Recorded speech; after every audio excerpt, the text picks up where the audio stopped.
really wanted to make sure I got an interview in with both of you because I like the way that you approach doing natural and how it affects our bodies, our hair, our mind, our skin, our fertility, everything like that. So just wanted to get a chance to let other people hear what I heard. So I'm looking forward to doing the interview with both of you guys. Just to start, why don't we talk about how you guys got into what you do and why you decided to get into it. And I guess, Sarah, we can start with you.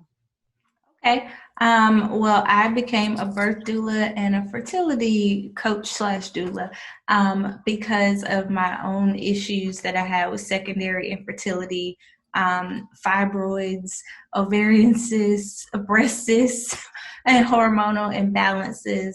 So while working through my own 7-year journey of trying to heal my own body, I learned a lot along the way. And then I took some trainings, and one thing led to another, and I started to help other people be able to do the same things that I did, and just share, some of the things that I learned.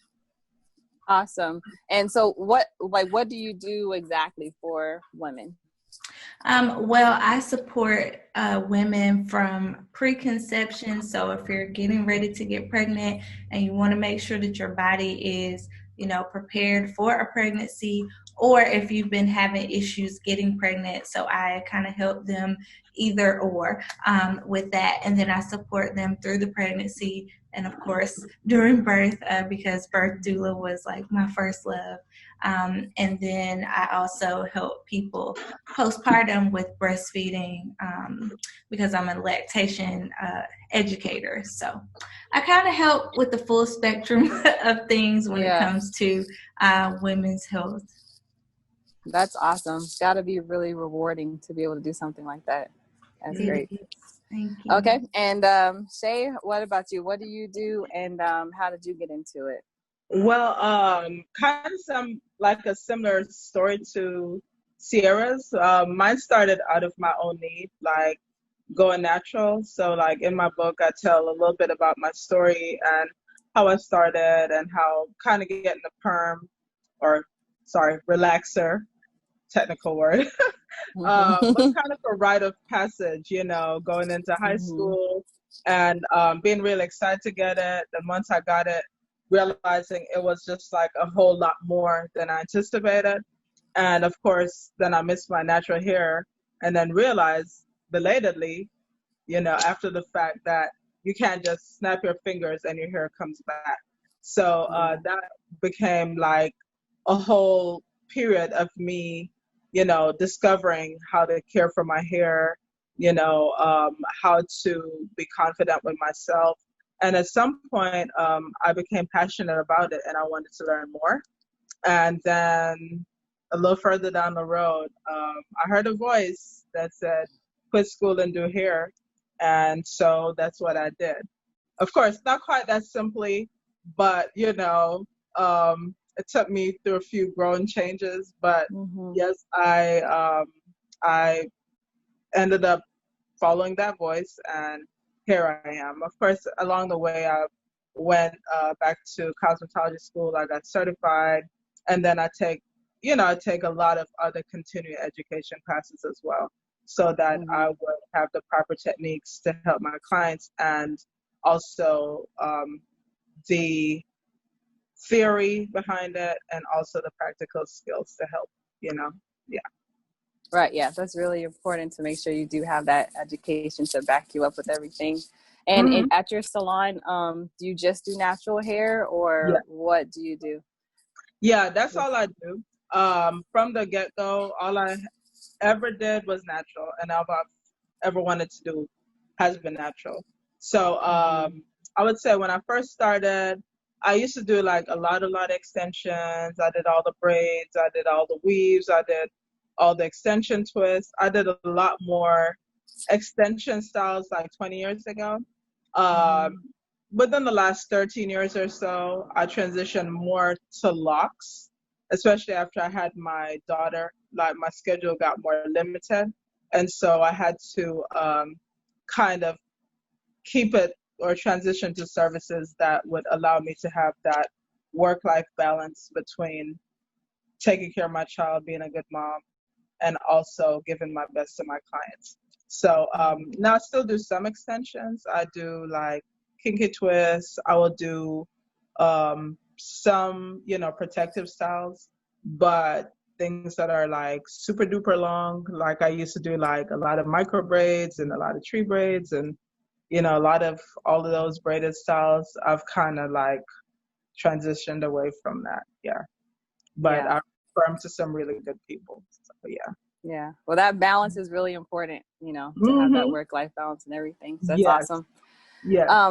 So, and during the live, I know you guys spoke a lot about the different types of chemicals in our products and whether they be our hair products, our skin products, or the food that we eat and how they affect, they have different effects on our body. So, Sierra, why don't you go ahead and start and tell us how do those certain things can affect a woman's fertility?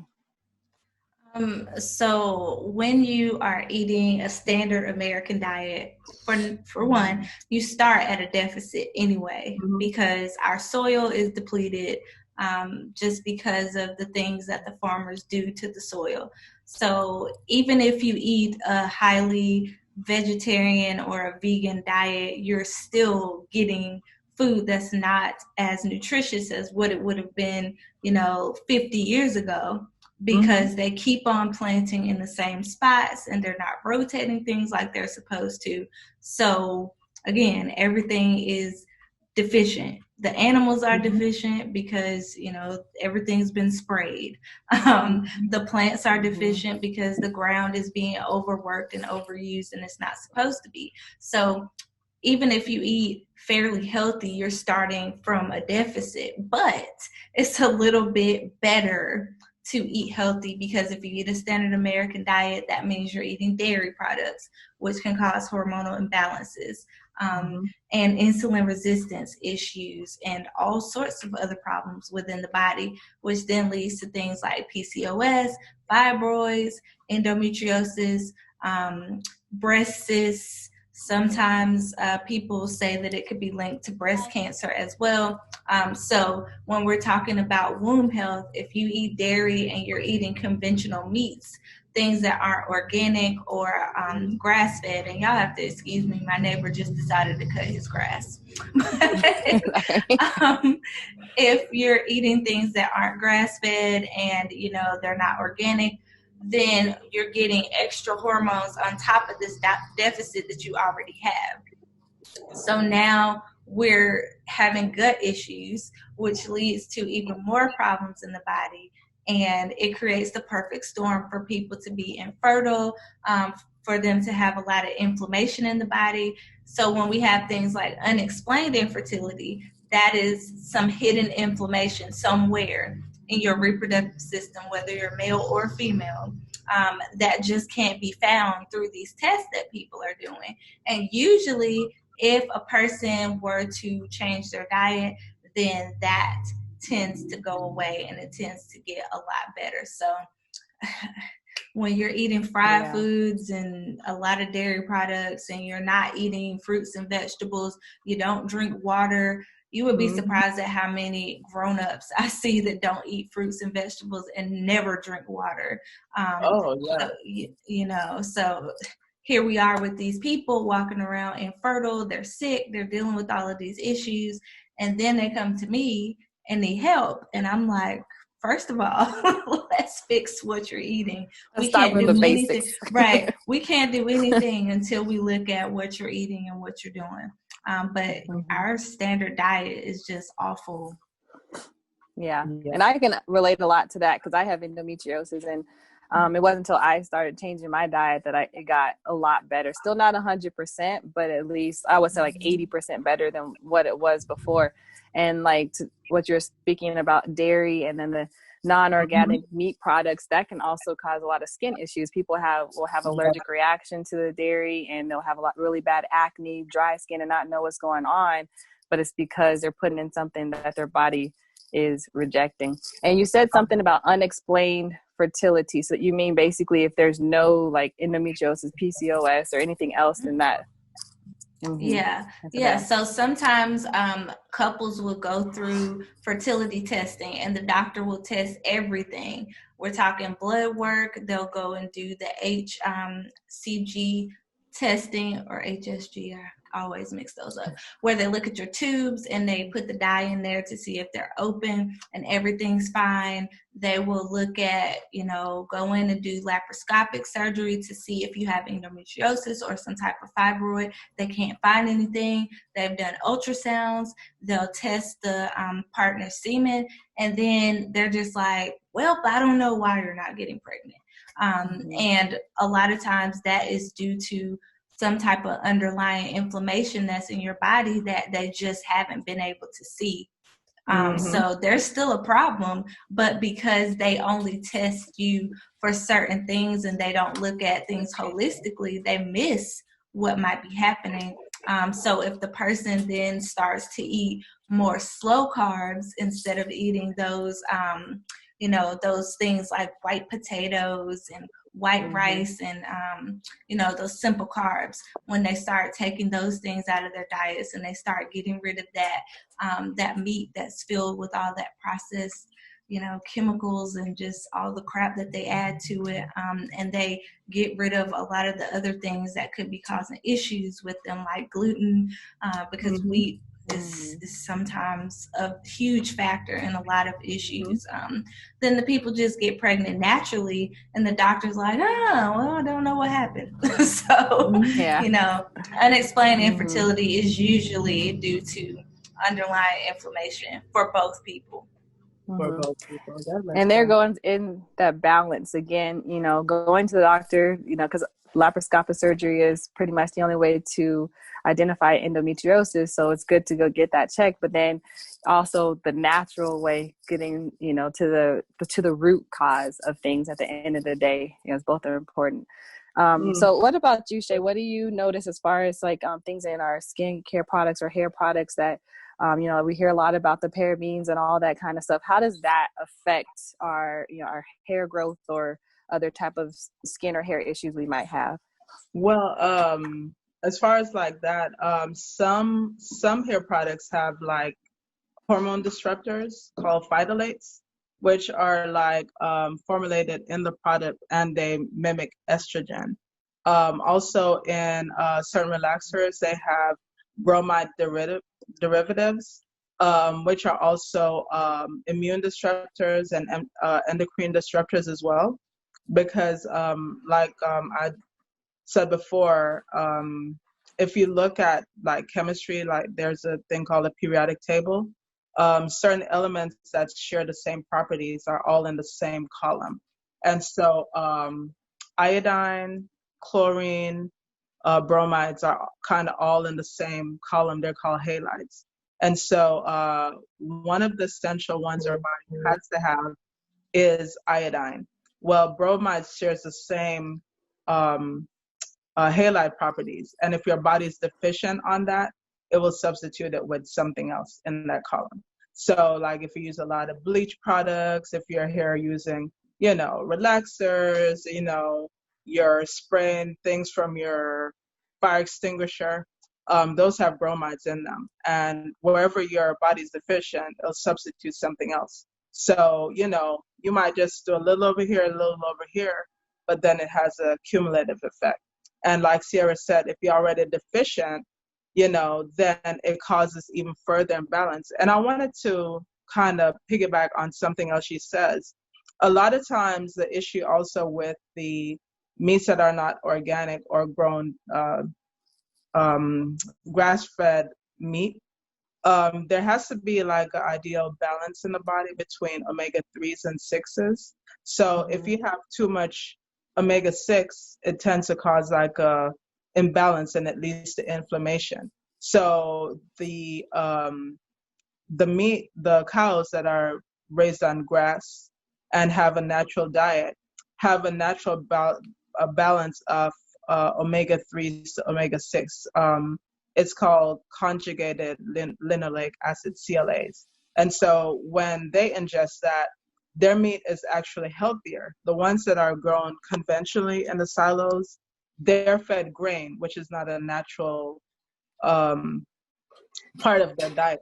And so because they can't really fully digest it, it leads to a lot of inflammation in their bodies. And then when you consume it, then you also get a lot of inflammation because that muscle meat ratio, the essential fatty acids are unbalanced. And then when you eat that, then you also take on that inflammation as well. And the other compounded issue that I've seen in some of the things I've read as well is that a lot of grains are sprayed with that what's that thing, Roundup? Roundup. The Roundup. So if they're eating grains that are sprayed with Roundup, and then you're also eating breads that have been, sprayed on the wheat that's sprayed with Roundup. Now you're eating corn sprayed with Roundup. Then the meat that you're eating has been fed with the same corn, so it just transfers up the food chain. And I was reading something that when they first patented Roundup, it was patented as an antibiotic. So what that means is that even though they're spraying it on this stuff, you eat it, and in turn it affects your internal gut flora. So like it kills off your good bacteria. And the good bacteria, 70% of your immune system is in your gut. So like Sierra says, you start having stomach issues, you start having all this stuff. It's that microscopic changes of things that's, dotted along your intestines and killing off all your good stuff. And then now they can't bounce back because, it's compounded at each level you go up. But, so yes, definitely the hormone disruptors are things you should look for because we need a healthy dose of iodine in our diets. Yeah, and I noticed we know both of you spoke a lot about food, but you also mentioned hair products as far as like relaxers. And so what a lot of people don't realize is that is still going internally, even though you're putting it on externally, because your skin is an organ. It's still going into your body, and it can cause, like you said, hormonal issues or other type of internal issues with you. Yes, when I used to do a lot of braids, like a lot of my clients, once they found out that they were pregnant, they stopped getting relaxers and they would just braid throughout their whole 9 months of pregnancy. And at that time, I didn't really, I knew it was better, but I didn't understand the science behind it. And, as I went along, I'm like, okay, well, all of this makes sense, and it ties in. Everything is interrelational. Yeah. So we spoke a lot about, the type of things that we want to avoid, and then also the food that we want to avoid. Do you guys have like a story, a personal story? I guess we kind of shared your own personal story a little bit, but like, have you seen how a dietary change or a movement towards all natural products, how it has helped a client in particular? Sierra? I'll start myself. Okay, go ahead. Growing up, I was like really sick. I was like really, really extreme asthmatic. Like I was hospitalized several times, almost lost my life. So several times I had multiple day stays in like the intensive care unit. I was on oxygen, all of that stuff. So growing up, it was a rough start, and I always had to be on medication. When I got to 19 and I was in college, just when I started exploring, like changing my diet, I started juicing, and then I became vegan for a while. I'm not vegan anymore, but I was for a good period of time. And I noticed like a huge difference in my hair, in my skin, even stuff like just sweating, working out. I had like no body odor. Like even when I went to the restroom, no, my BM had no body odor, odor. Neither did my sweat. It was just sweat, And it made me realize that so much that we eat, and assimilate within our bodies, affects the way, everything in our bodies work, So once I put those two together, I was just like, wow, hey, this stuff does a lot of good. And over the years, like, it's led me on a deeper journey, like doing my own research. And I'm always reading, but I will tell my clients, look, I'm not a doctor, so I cannot technically advise you medically, but I will tell you what worked for me and where to start looking. So I'll be like, okay, here's this resource you can look at, or, go check out this person. These are the questions you need to ask when you go in to go for your physical, request this kind of test, whatever, And so I have seen like a big difference. And I've suggested some things like that are blood builders, beets, if, they can tolerate them, are good detoxer and blood builder. Also like stuff like spirulina, chlorella. And then they have the concentrated chloroxygen, which is like basically an extract of super greens in a bottle. And some of my clients who have trouble sleeping or maybe anemic or whatever, they start taking it and they night and day, So, just little things. I believe in doing as much as you can to help yourself.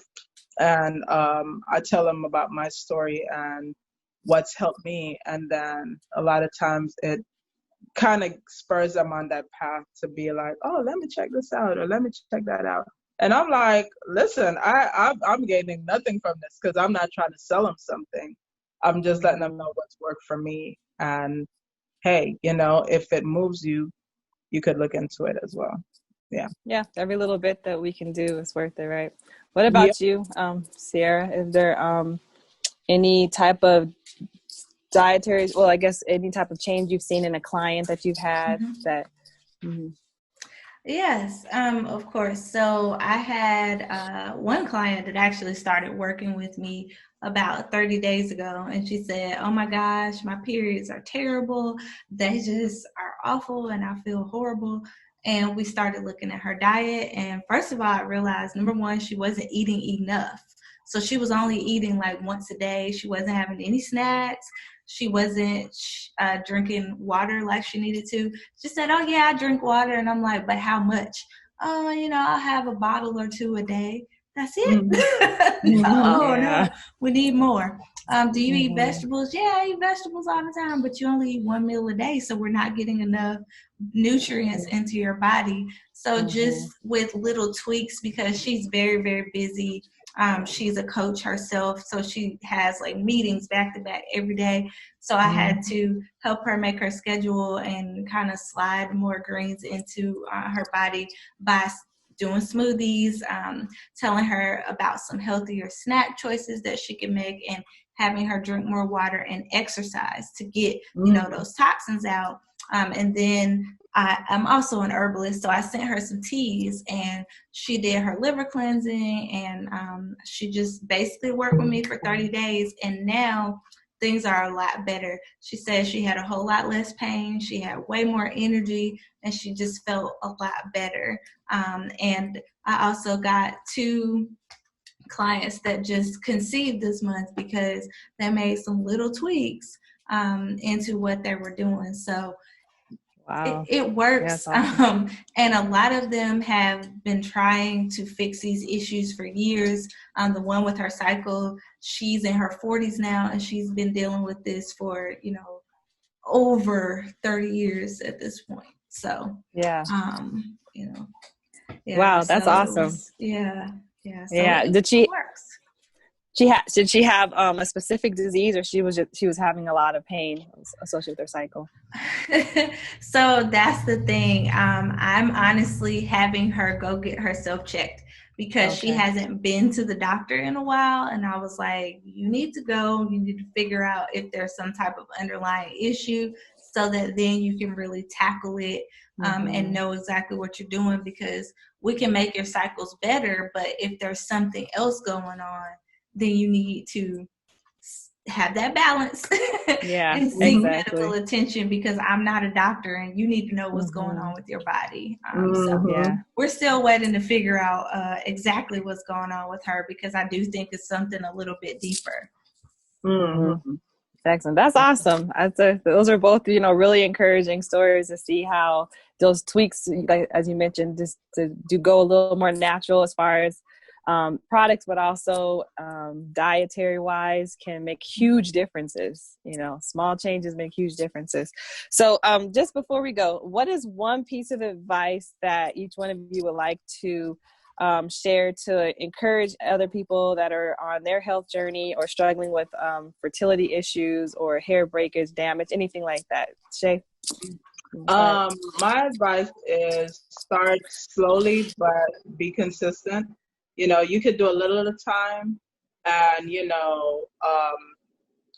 don't wait to be perfect. Just start where you are, so, if all you do today is, okay, I'm switching to more natural type shampoo, or, I'm throwing out one product. Maybe I'm gonna, substitute my chemical type lotion with like a more natural product.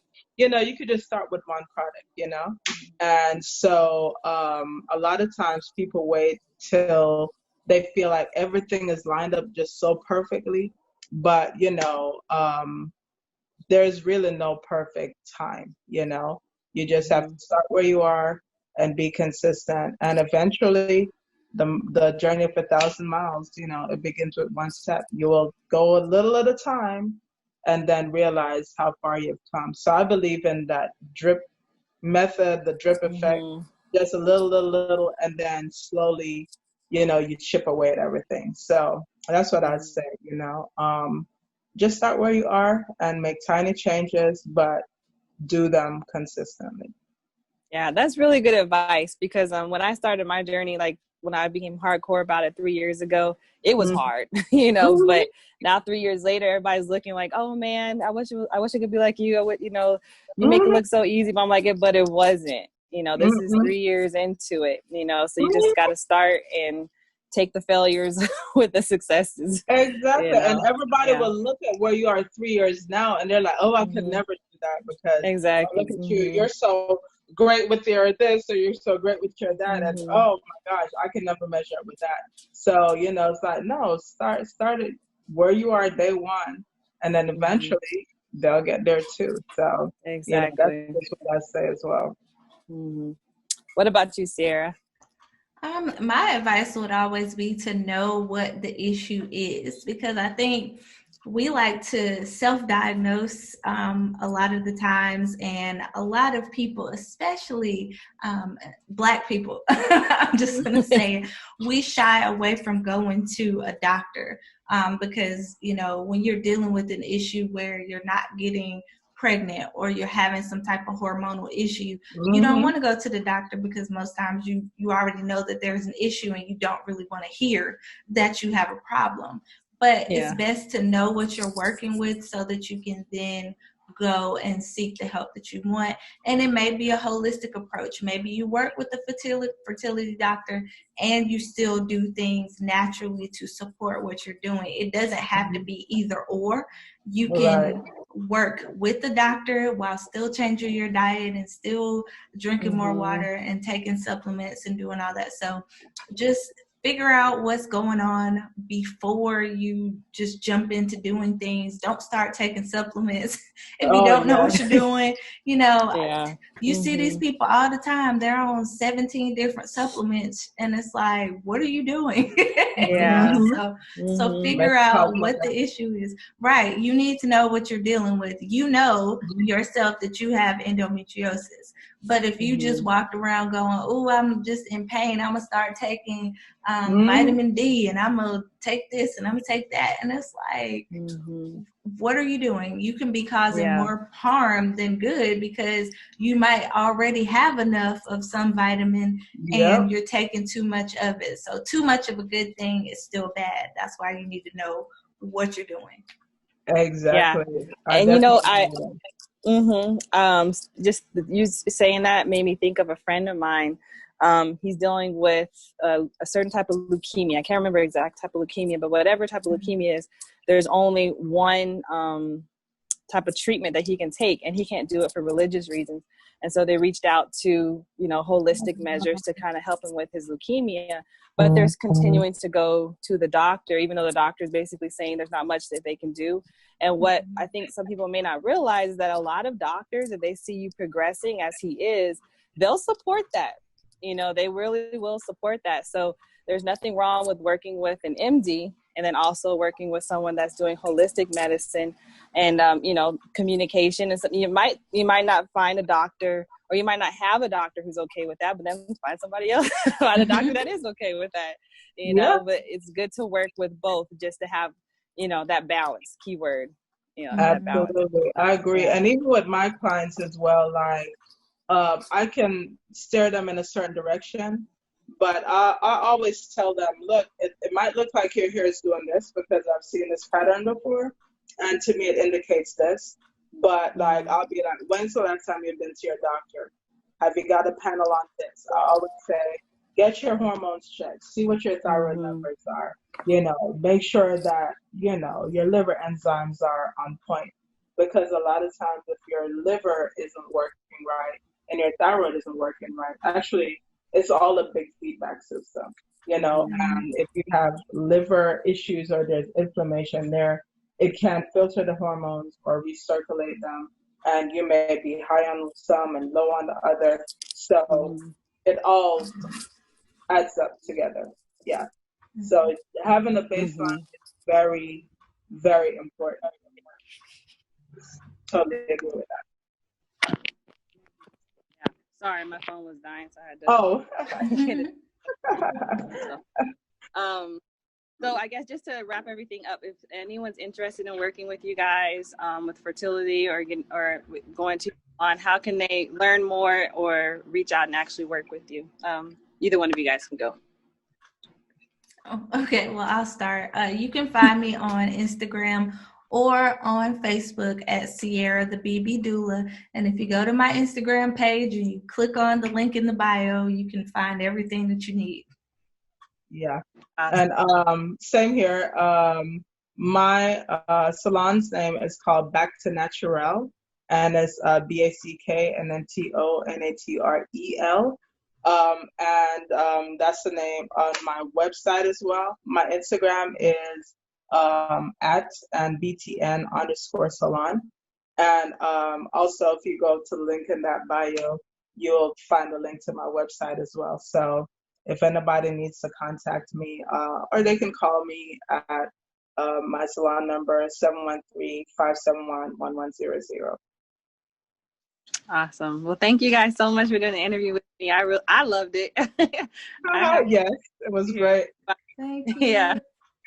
Comments and thanks for having us. Yeah, definitely. Thank you, Sierra, for getting the Zoom link and everything together as well. Yes. You're welcome. Instagram will do a three-way, be able to do a three-way live soon. Oh, yes. That would